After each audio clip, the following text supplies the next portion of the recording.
पुढचा एक्सप्लेनर आता आपण पाहणार आहोत तो तुमच्या आरोग्यासंबंधी आणि तुमच्या प्रवासासंदर्भातला आहे। नितीन गडकरींच्या संकल्पनेतून मुंबई पुणे एक्सप्रेस वे 2002 मध्ये अस्तित्वात आला। तेव्हापासून मुंबईकर आणि पुणेकरांचा प्रवास हा वेगवान झाला, सुसाट झाला।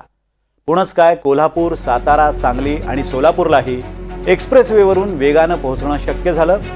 रोज एक्सप्रेस वेवरून किती वाहनं धावतात याचा अगोदर आढावा घेऊया।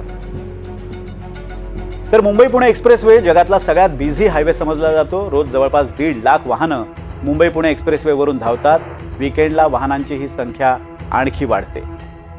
एवढे सगळे लोक दिवसाला एक्सप्रेस वेवरून प्रवास करतात, मात्र या प्रवासामध्ये एक अदृश्य असा धोका आहे आणि तो धोका आहे चक्क कॅन्सरचा।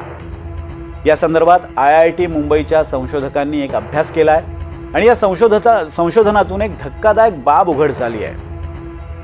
IIT मुंबईच्या संशोधकांनी एक्सप्रेस वेवरच्या कामशेत बोगद्याजवळच्या हवेचे नमुने घेतले।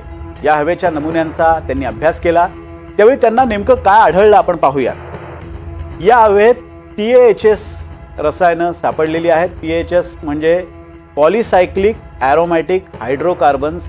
या धोकादायक केमिकल्सचं मूळ कारण म्हणजे डिझेल वाहनं।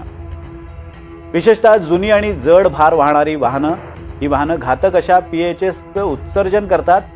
अर्थात कुठल्याही हायवेवरच्या हवेमध्ये PAHsचे हे केमिकल सापडणारच। मात्र चिंतेची बाब ही की पुणे मुंबई एक्सप्रेस हायवेवर या केमिकलची मात्रा म्हणजे प्रमाण हे कुठल्याही हायवेवरच्या हवेपेक्षा तब्बल 13 पट अधिक आहे आणि याच धोकादायक PAHsमुळे फुफ्फुसांचा कर्करोग होण्याचा धोका सुद्धा असतो। फक्त फुफ्फुसांचाच कर्करोग नव्हे तर हृदयाला सुद्धा ही रसायनं घातक आहेत। IITच्या या अभ्यासानुसार या PAHsमुळे दर 10 लाखांमध्ये 5 लोकांना आणि 2 लहान मुलांना कर्करोगाचा धोका आहे। IIT मुंबईच्या या संशोधनाबद्दल डॉक्टरांचं नेमकं म्हणणं काय ते सुद्धा आपण जाणून घेऊयात। फुफ्फुसांचा कॅन्सरचं प्रमाण भारतामध्ये खूप वाढत आहे आणि आपल्या सगळ्यांना माहिती आहे की फुफ्फुसाचा कॅन्सर हा मुख्यत्वे करून स्मोकिंगमुळे होतो। मात्र आपल्याला हे माहिती आहे का की जे नॉन स्मोकर्स आहेत यांच्यामध्ये फुफ्फुसाचा कर्करोग होण्याचं एक मुख्य कारण म्हणजे प्रदूषण आहे, जे आउटडोअर पोल्युशन आहे, जे आपण वाहनांतून निघणारा जो एक्झॉस्टचा धूर आहे किंवा इंडस्ट्रियल पोल्युशन आहे, यामुळे जे फाईन पार्टिक्युलेट मटेरियल्स आहेत किंवा पॉलीॲरोमॅटिक हायड्रोकार्बन्स आहेत हे आपल्या फुफ्फुसामध्ये जातात आणि त्याचबरोबर ते काही म्युटेशन्स निर्माण करतात आणि त्यातून कॅन्सरची गाठ निर्माण होण्याची शक्यता असते। हे जे पोल्युशन आहे हे फक्त फुफ्फुसाचा कॅन्सरच नाही तर इतरही काही असे बरेच आजार आहेत ज्यांना कारणीभूत ठरतं, जसं की हृदयाचे काही रोग आहेत किंवा पल्मनरी डिसीजेस आहेत, स्ट्रोक आहे आणि असे इतर अनेक आजार आहेत यांना हे आउटडोअर पोल्युशन कारणीभूत ठरतं। तर ही रसायनं फक्त आरोग्याच्याच नव्हे तर हवामानाच्या दृष्टीनं सुद्धा घातक आहे। याचं कारण म्हणजे PAHs रसायनांची प्रकाश शोषण क्षमता अधिक असते, त्यामुळे ते पृथ्वीचं तापमान वाढवतात। म्हणजेच ग्लोबल वॉर्मिंगमध्ये या PAHsचा मोठा वाटा आहे।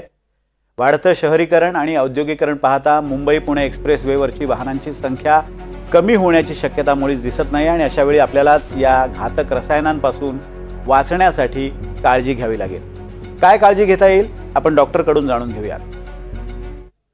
तर ज्या ठिकाणी हे प्रदूषण खूप जास्त आहे अशा ठिकाणी कमीत कमी वेळ थांबणे, त्याचबरोबर शक्य असेल तिथे मास्कचा वापर करणे किंवा खिडक्यांच्या काचा बंद करून प्रवास करणे हेच आपल्या हातामध्ये आहे। ह्या सगळ्या प्रिकॉशन्स घेतल्यानंतर आपण फुफ्फुसाचा कर्करोग, आउटडोअर पोल्युशनमुळे होणारे इतर आजार हे नक्कीच आपण टाळू शकतो।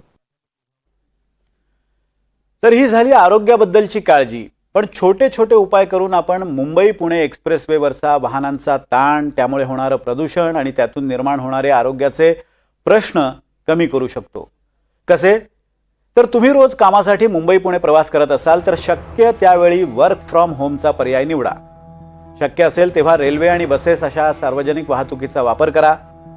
नोकरी किंवा व्यवसायानिमित्त प्रवास करायचा असेल तर कार पुलिंगचा म्हणजेच कार शेअरिंगचा पर्यायही तुम्ही निवडू शकता। आपण एकमेकांना प्रवासाला निघताना हॅपी अँड सेफ जर्नी म्हणतो, त्या हॅपी अँड सेफ जर्नीसाठीच हे अतिशय छोटे छोटे असे उपाय करायचे आहेत।